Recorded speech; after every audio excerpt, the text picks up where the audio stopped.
বিড়াল আর তার প্রিয় বন্ধু পান্ডা একদিন মোটরসাইকেলে করে জঙ্গলে ঘুরতে যায়।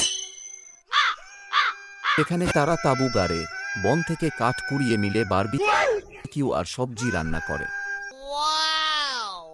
সন্ধ্যায় আগুনের পাশে বসে খায়, গল্প করে, হাসে। তারপর তাঁবুর ভেতরে একসাথে ঘুমিয়ে পড়ে। গভীর রাতে হঠাৎ একটি বাঘ এসে আক্রমণ করে। ভীত বিড়াল কিছু বুঝে ওঠার আগেই পান্ডা বাঘের আঘাতে মারা যায়। শোকে বিহ্বল হয়ে পড়ে বিড়াল বন্ধুর নিথর দেহ জড়িয়ে ধরে কান্নায় ভেঙে পড়ে। পরদিন সে পান্ডার দেহ কাঁধে করে নিয়ে আসে। দুঃখ আর মানসিক ভাঙনের কারণে সে বন্ধুকে বারবিকিউ করে খেয়ে ফেলে।